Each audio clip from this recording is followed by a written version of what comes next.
लेकिन कई लोग एक कथा सुनाते हैं जगन्नाथ जी को लेकर के कि भगवान श्री कृष्ण का लीला गमन के बाद में संस्कार कर दिया, उनका हृदय समुद्र में बहता बहता यहां आ गया, उसी को जगन्नाथ जी के अंदर लगा दिया गया। हमको अगर ये कोई प्रमाणित करके बता दे कि ये कहीं लिखा है, हमने तो आज तक कभी सुना नहीं और ना ये कथा कहीं है। भगवान गीता में कहते हैं कि मेरे शरीर को मरणासन समझने वाले, मेरे शरीर को मरण रूप जानने वाले इंसानों की तरह 100 वर्ष पूरे होने पर या अमुक अमुक वर्ष पूर्ण होने पर मेरे शरीर का भी अंत होता है, ऐसी बुद्धि रखने वाला व्यक्ति तो अपवित्र है, उसको देखने वाले को भी कपड़े सहित स्नान करना चाहिए। ये कहां से कथा आ गई है कि भगवान का हृदय बहता हुआ आ गया? अरे पहली बात तो ये कहना ही गलत है कि उनकी चिता को अग्नि लगाई। कैसे कह सकते हैं हम इस बात को? ठाकुर जी अवतार लेते हैं और अंतर ध्यान हो जाते हैं, वो मातृ गर्भ से प्रकट होते हैं, लेकिन हमारी आपकी तरह मरणासन स्थिति में कभी नहीं जाते।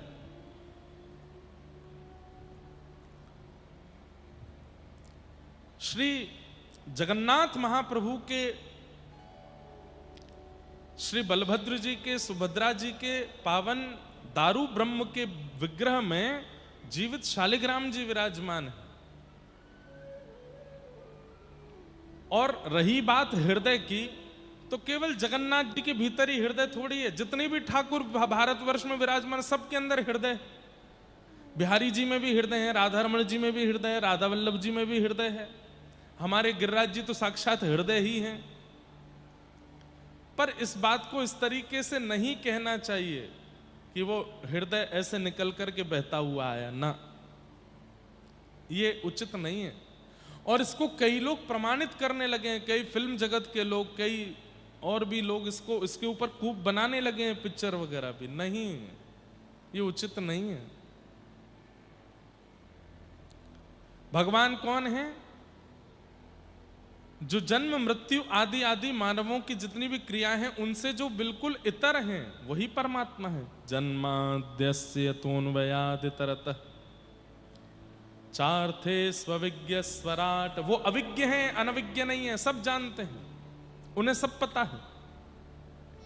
उनके सामने कौन किस रूप से गया है, किस भाव से गया है, किस पीड़ा से गया है, उन्हें सब पता है। मैं कथाओं में कहा करता हूं कि महाप्रभु जगन्नाथ जी के नेत्रों में पलक नहीं है। क्यों पलक नहीं है? उसके दो कारण। पहला कारण, इतनी भीड़ में लोग मेरा दर्शन करने आते हैं, कहीं दर्शन करने वाले ने भीड़ के कारण उसकी पलक झपक गई और वो मुझे नहीं देख पाया, तो मैं अपनी पलक खुली रखूंगा ताकि मैं उसको देख लूं। वो भले ही मुझे नहीं देख पाया, मैं उसको देख लूंगा। इसलिए अनमिष नेत्र हैं, निमिष कहते हैं इनको। महाप्रभु जगन्नाथ जी के अनमिष नेत्र हैं, अपलक नेत्रों से ऐसे ही रहते हैं। और कोई बहुत भीड़ भाड़ में नहीं भी देख पाता तो कहते टेंशन नहीं, मैं देख रहा हूं ना। और एक बात बोलूं, पूरे विश्व में जितने भी मंदिर हैं वहां हम दर्शन करने जाते हैं, ठाकुर जी को हम देखने जाते हैं, पर महाप्रभु जगन्नाथ जी का ऐसा स्थान है जहां हम खुद को दिखाने जाते हैं, हम अपने आप को बताने जाते हैं, दिखाने जाते हैं। ठाकुर जी हमको देखते हैं, ठाकुर जी हमको देखते हैं। तो पहला कारण, ठाकुर जी के अनमिष नेत्र क्यों हैं? कहीं तुम देखने में चूक जाओ तो टेंशन नहीं लेना, मैं तुमको देख रहा हूं, मेरी दृष्टि तुम पर पड़ रही है। चार्थे स्वविज्ञ स्वराट, वे अविज्ञ हैं, सब जानते हैं। दूसरा कारण ठाकुर जी के नेत्र खुले रहने का क्या है? कई बार हम जब ठाकुर जी के सन्मुख जाते हैं इतने भावुक हो जाते हैं, इतनी सारी भावनाएं मन में आने लग जाती हैं कि हम मूल बात ठाकुर जी से कह ही नहीं पाते। ठाकुर जी अपने नेत्रों को गाढ़ करके हमको देखते हैं, खूब चौड़ा चौड़ा खोल करके देखते हैं, ताकि केवल बाह्य रूप से ना दिखें, हमारे मस्तिष्क को भी वो देख लें, हमारे हृदय को भी वो देख लें, हमारे अंतरंग में चल रही जितनी भी भावना विचारधारा सबका दर्शन वो कर लें। इसलिए बड़े बड़े नेत्रों से हमको देखते रहते हैं। वे अविज्ञ हैं, अनविज्ञ नहीं है, सब जानते हैं, उन्हें सब पता है, उन्हें कुछ बताने की आवश्यकता नहीं है। आप तो बस उनके सामने चले जाओ, उन्हें सब पता है। आप कहोगे महाराज जी सब पता होने के बाद भी कई बार हमारे साथ गलत हो रहा होता है। ठाकुर जी को सब पता है तो फिर भी हमारे साथ गलत क्यों होता है? ठाकुर जी गलत नहीं करते। हमारी कोई क्रिया, हमारा कोई प्रारब्ध, हमारा कोई कर्म है, हमारा कोई संचित कर्म है, इस जन्म का है, पूर्व जन्म का है, कौन से जन्म का है हमें नहीं पता, हम बस उसको भोग रहे हैं। ठाकुर जी हमको पीड़ा नहीं देते। एक बात बहुत ध्यान से सुनना, पूरे विश्व में 8 अरब से ज्यादा मानवों की जनसंख्या है। कितनी पक्षियों की, कितनी पशुओं की, कितनी जलचरों की, थलचरों की जनसंख्या ये तो गिनी नहीं गई है। और ठाकुर जी सबका ध्यान रखते हैं। चींटी के पग नूपुर बांजे तो भी साहिब सुनता है। अब चींटियां कितनी हैं? कटक की वोटिंग लिस्ट में जो जनसंख्या होगी वो चाहे लाखों में हो, करोड़ों में हो, हमें नहीं पता, लेकिन अगर कटक में कितनी चींटी हैं इसकी गिनती की जाए तो अरबों खरबों तो गिनती हो जाएगी। और उन सब का ध्यान भी ठाकुर जी रखते हैं। जल में जितनी मछलियां हैं सबका ध्यान ठाकुर जी रखते हैं। आकाश में उड़ने वाले जितने पक्षी हैं सबका ध्यान ठाकुर जी रखते हैं। हमारी धरती पर कितने ऐसे देश प्रदेश हैं जहां पर मानव है ही नहीं, वहां पर रहने वाले जीवों की भी रक्षा ठाकुर जी करते हैं। इतने प्रचंड इस संसार में ठाकुर जी मेरे लिए समय निकालते होंगे कि इसको दुख देना है, इसने बहुत गलत किया है। उनके पास इतना समय है। और ये तो रही यहां की बात, फिर 33 कोटि देवता भी हैं, तीनों लोक भी हैं, भगवान की पूरी प्रकृति भी है, और इस प्रकृति में वृक्ष भी जीवित रहते हैं, उनका ध्यान भी ठाकुर जी रखते हैं, उनको भी कर्म फल आदि सब प्राप्त होता है। इतने भयावह, इतने व्यस्ततम इस संसार में ठाकुर जी मेरे लिए समय निकालते होंगे। चल बेटा तुझे कष्ट देता हूं। ठाकुर जी को पता भी नहीं होगा कि हम कहां हैं, कौन हैं।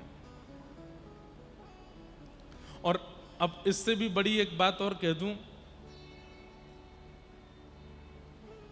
भगवान के एक रोए में, ये जो शरीर के रोए हैं, एक रोए के अंदर 1 करोड़ ब्रह्मांड हैं। एक ब्रह्मांड में एक पृथ्वी है। ऐसे 1 करोड़ ब्रह्मांड भगवान के एक रोए के अंदर है। यदि संपूर्ण शरीर में देखा जाए तो 3.5 करोड़ रोए हैं। 3.5 करोड़ रोए में कितने ब्रह्मांड हैं? उस कौन से ब्रह्मांड के कौन सी पृथ्वी में मैं रहता हूं, ठाकुर जी को क्या पता होगा? अब बात अगर आती है कि ठाकुर जी को क्या पता होगा, तो यह बात तो गलत है। ठाकुर जी को सब पता है, लेकिन हमें कष्ट देना, हमें सुख देना, हमारे साथ बुरा करना, हमारे साथ अच्छा करना, ये ठाकुर जी की लीला नहीं है, ये प्रकृति है। ये हम अपने कर्म के बंधन में हैं। कर्म से हमको सुख, कर्म से हमको दुख मिलता ही रहता है। वो चक्र है, ठाकुर जी नहीं चला रहे हैं, वो अपने आप, ये व्यवस्था है संसार की, उसी के अनुरूप ही हम चलते हैं। अभी आप कथा सुन के बाहर गए, पैर फिसल गया, फ्रैक्चर हो गया, अब कौन सी क्रिया का फल आपको मिला है आपको नहीं पता। आप सोचने बैठ जाओगे जन्म से अभी तक मैंने किसी का बुरा नहीं किया, तो इस जन्म का हो भी नहीं सकता। हो सकता है पूर्व जन्म का हो सकता है पूर्व से पूर्व जन्म का हो। आप कहोगे जिस जन्म की हमको पता नहीं उसका हम क्यों सह रहे हैं? ठाकुर जी कहते हैं जब उस जन्म में थे तब समझाया जा रहा था कि गलत मत करो, भोगना पड़ेगा। तब तो माने नहीं, तब तो किया। अब अगले जन्म में जब भोगना पड़ रहा है तो फिर कह रहे हैं कि हमारी क्या गलती, पूर्व जन्म की गलती इस जन्म में क्यों भोगेंगे? यही होता है, यह संसार का नियम है। इसीलिए सावधान किया जाता है कि कुछ गलत मत करो, क्योंकि जरूरी नहीं है कि इसी जन्म में भोगोगे, अगले जन्म में भी भोगना पड़ सकता है। और तब आप केवल ये सोचते ही रह जाओगे कि मैंने किया क्या जो मुझे ये कष्ट मिल रहा है। भीष्म पितामह बाणों की सैया पर लेटे थे, तब भगवान से कहते हैं कि मुझे 100 जन्मों का याद है कि मैंने पाप नहीं किया। भगवान बोले 101वें जन्म का याद है कि नहीं? भीष्म पितामह बोले 101वें जन्म का याद नहीं है। बोले उसी में की हुई पाप का भोग रहे हो। 101वें जन्म का किया गया कर्म 101वें जन्म बाद भीष्म पितामह भोग रहे हैं। सोचिए। इसलिए ठाकुर जी पर कभी दोषारोपण मत किया कीजिए कि आप मेरे साथ ऐसा क्यों कर रहे हैं। ठाकुर जी नहीं कर रहे हैं, ये कर्म गति है। हमारे जगन्नाथपुरी के भगवान के परम भक्त हुए श्री माधवेंद्रपुरी, श्री माधवदास जी। माधवेंद्रपुरी दास अलग है, माधवदास अलग है। माधवदास, सब लोग इधर देखो, ध्यान से सुनो।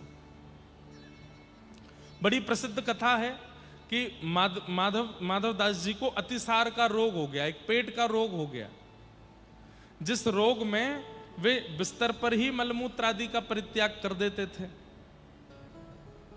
जिस कारण से ना वो मंदिर जा पा रहे थे, ना महाप्रभु जी का दर्शन कर पा रहे थे।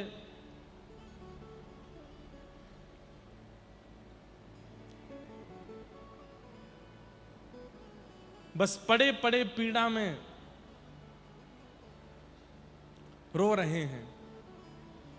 तभी महाप्रभु जी ने विचार किया कि मैं चलता हूं, और महाप्रभु जी एक बालक का रूप धारण करके आए, जगन्नाथ भगवान, और श्री माधवदास जी की सेवा करने लगे। जल भर के लामे, कभी उनके अंग को साफ करें, उनके वस्त्रों को साफ करें। तो माधवदास जी के नेत्र खुले तो देखा कौन मेरी सेवा कर रहा है, तो देखे सांवरा सलोना बालक। आपने हाथ पकड़ा, माधवदास जी हैं, परम भक्त हैं, पहचान गए। बोले महाप्रभु जगन्नाथ। तो बालक हंसने लगा। बोले आप मेरी सेवा क्यों कर रहे हैं? राम राम राम राम, ये मेरे को, मैं इतनी अपवित्र अवस्था में हूं, मलमूत्र का त्याग कर, आप मुझे छू रहे हैं। मंदिर में आपकी इतनी व्यवस्थित सेवा होती है, इतनी पवित्रता का ध्यान रखा जाता है, और आप यहां आकर के मेरे तन को स्पर्श कर रहे हैं। ठाकुर जी बोले आप सब भक्त मेरी सेवा करते हैं, तो कभी कभी मैं भी आपके करता हूं, उसमें क्या बुराई है? माधवदास जी बोले सेवा क्यों कर रहे हैं? आप तो परमात्मा हो, चुटकी बजाइए, मेरे पेट के रोग को ठीक कर दीजिए। आप तो परमात्मा हैं, मेरे तन पर हाथ फेर दीजिए, मेरे को जितना रोग पीड़ा लगी है सब ठीक कर दीजिए, मेरी सेवा करने की क्या आवश्यकता है? तो ठाकुर जी कहते हैं नहीं माधव, ये तुम्हारे किसी जन्म के किसी कर्म का फल है कि तुम्हें ये पीड़ा हो रही है। यदि मैं इसको अभी ठीक कर दूंगा तो ये कुछ साल बाद फिर आ जाएगी, और अगर इस जन्म में न भी आई तो इस इतने शेष रोग को भोगने के लिए तुम्हें दोबारा जन्म लेना पड़ेगा। ध्यान से सुनिएगा बात को। कई बार हम लोग अपने जीवन में आने वाली परिस्थिति, ठीक है परिस्थिति से लड़ना चाहिए, उससे जूझना चाहिए, लेकिन कई लोग टोना टोटका और जाने क्या क्या करके उससे भागने का प्रयास करते हैं, उस परिस्थिति से बचने का प्रयास करते हैं, तो वो परिस्थिति जाती नहीं है, शांत हो जाती है। या तो इसी जन्म में आएगी, नहीं तो इस जन्म में नहीं आई तो उसको भोगने के लिए एक और जन्म लेना पड़ेगा, भोगना तो पड़ेगा। तो माधव, तुम्हारे शरीर की जो ये पीड़ा है तुम्हारा कर्म फल है, कौन से जन्म का कौन सा कर्म फल है, ये तुम्हें भोगना पड़ेगा। इसको मैं ठीक कर दूंगा तो तुम्हें पुनर्जन्म लेना पड़ेगा इसको भोगने के लिए। दो ही तरीके हैं, अपने कर्म फल को समाप्त करने के दो ही तरीके हैं। क्या? पहला तरीका, इतना भजन किया, इतना जप किया, इतना तप किया, इतना ठाकुर जी का स्मरण किया कि करते करते करते करते स्थिति ऐसी बन जाती है कि फिर शरीर में आने वाले रोग अनुभव नहीं कराते। मैं कथाओं में कहा करता हूं कि भक्ति जो है वो एनेस्थीसिया का इंजेक्शन है। जैसे एनेस्थीसिया का इंजेक्शन लगने के बाद व्यक्ति सुन्न हो जाता है, ऐसे ही राम कृष्ण हरि जगन्नाथ नाम बोलने के बाद, राधा नाम रटने के बाद व्यक्ति सुन्न हो जाता है। फिर उसके साथ चाहे जो हो जाए वो प्रसन्न नहीं रहता है, उसको फर्क नहीं पड़ता। तो या तो एक तरीका है कि भगवान नाम में इतने आश्रित हो जाओ कि आपका शरीर सुन्न पड़ जाए। अब चाहे आपको शारीरिक पीड़ा हो, मानसिक पीड़ा हो, व्यवहारिक पीड़ा हो, अपयश की पीड़ा हो, आपको कुछ सहन नहीं होगा, आप प्रसन्न नहीं रहने वाले हो। या दूसरा तरीका क्या है, महाप्रभु जगन्नाथ बोले तुम्हारी पीड़ा को हम अपने ऊपर ले लेते हैं। माधवदास जी बोले नहीं नहीं नहीं नहीं नहीं, मैं सह लूंगा नाथ, आप अपने ऊपर मत लो। लेकिन ठाकुर जी की लीला, ठाकुर जी ने माधवदास जी के उस रोग को ले लिया और 15 दिन के लिए बीमार हो गए। अब वैसे तो ठाकुर जी का ये 15 दिन का क्रम, इसके पीछे बहुत कथाएं हैं और ये पूर्व से ही ठाकुर जी स्कंद पुराण में भी इसका वर्णन आता है कि ठाकुर जी स्नान करने के बाद बीमार हो जाए। आज महाप्रभु जगन्नाथ जी का जो स्वरूप है पीछे, कौन सा स्वरूप है ये, कौन सा है, कौन सा भेष, अवकाश भेष। इसमें ठाकुर जी स्नान करते हैं, दातुन करते हैं और वो पीछे अगर दिख रहे होंगे आपको तो आज ठाकुर जी के आगे दर्पण भी रखे हैं, दर्पण रखे हैं, पात्र रखे हैं। महाप्रभु जगन्नाथ जी कैसे स्नान करते हैं तो आपको पता ही होगा। ठाकुर जी के आगे शीशा रख दिया जाता है, शीशा में ठाकुर जी का प्रतिबिंब आ जाता है, पुजारी जी शीशा को ही नहा देते हैं, जय जगन्नाथ हो गए स्नान। आप लोग मत नहाना है ऐसे कभी, शीशा में देख करके सोचो लो। वैसे तो कटक उड़ीसा में इतनी गर्मी पड़ती है तो 3-3 बार नहाने का मन होता है, लेकिन पता नहीं ये क्यों नहीं नहाते शीशा में ही नहाते। तो ये ठाकुर जी का कैसा प्रेम भाव कि साल भर में एक बार स्नान पूर्णिमा, अभी 29 तारीख को ठाकुर जी स्नान करेंगे और उस स्नान के बाद लाडले लाल बीमार हो जाते हैं कि हम नहाए हैं। 15 दिन के लिए बुखार आ जाता है ठाकुर जी को। ये कथा तो है ही, लेकिन इसके पीछे दूसरी कथा क्या है कि जो माधवदास जी हैं उनके 15 दिन की पीड़ा और रह गई थी, ठाकुर जी ने उसको अपने ऊपर ले लिया और आज तक उस पीड़ा का निर्वहन ठाकुर जी कर रहे हैं।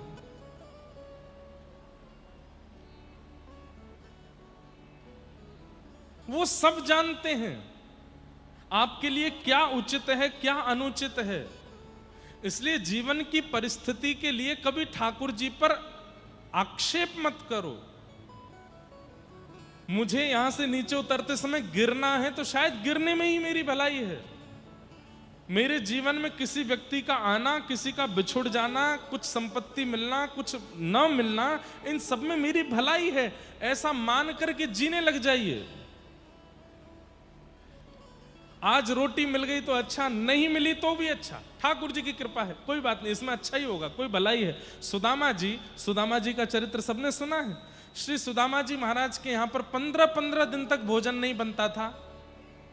उनकी पत्नी कहती थी कैसी कृपा है भगवान की हमारे ऊपर, 15 दिन तक हम भूखे प्यासे रहते हैं। तो श्री सुदामा जी कहते कि देवी अच्छा है, क्यों? 30 दिन के महीना में व्यक्ति 2 बार एकादशी का व्रत करता है, 2 बार अन्न नहीं खाता, और कहते हैं एकादशी के दिन जब अन्न नहीं खाता तो ठाकुर जी उसको याद करते हैं। मैं और तुम कितने भाग्यशाली हो कि हम 30 दिन के महीना में 15 दिन भूखे रहते हैं। इसका मतलब ठाकुर जी 15 बार हमको याद करते हैं, 15 बार हमारा स्मरण करते हैं, 15 बार हमारा स्मरण करते हैं। हर परिस्थिति को सकारात्मक रूप से स्वीकार करना ये एक भक्त का लक्षण है। किस भावना से? तुम जानत सब अंतर्यामी, तुम जानत सब अंतर्यामी, करनी कछु ना करी,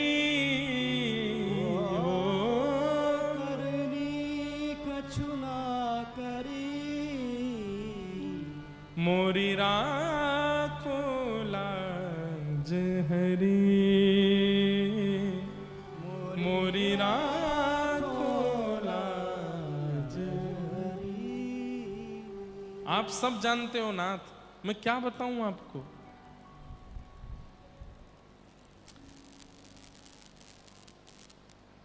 किसी को यदि पता है कि मुझे क्या चाहिए और फिर भी मैं बार बार बोल रहा हूं मुझे यही चाहिए यही चाहिए, सामने वाला चिढ़ जाएगा एक बार, अरे भाई मुझे पता है तुझे क्या चाहिए, क्यों मुझे बता रहे हो। कभी कभी मुझे लगता है हम लोगों से ठाकुर जी चिढ़ते तो नहीं है खैर, पर कई बार ठाकुर जी को बुरा लगता है कि तुम अंतर्यामी क्यों बोलते हो मुझको, जब तुम्हें आके बताना ही होता है कि तुम्हारे जीवन में क्या है क्या नहीं है, क्या आवश्यक है क्या नहीं, क्यों बताते हो। मैं सब जानता हूं। महाप्रभु जी के सामने जाकर के तो दोनों भुजाएं उठा करके कहा करो, नाथ हम आपकी शरण में, आप जो दोगे हमें सब स्वीकार है, आप जैसा करोगे हम उसमें राजी। मन में इच्छा है कि भुवनेश्वर में घर बने, लेकिन नहीं बनेगा तो आपसे शिकायत नहीं करेंगे, आप जैसा कहोगे हम राजी हैं, आपकी रजा में राजी।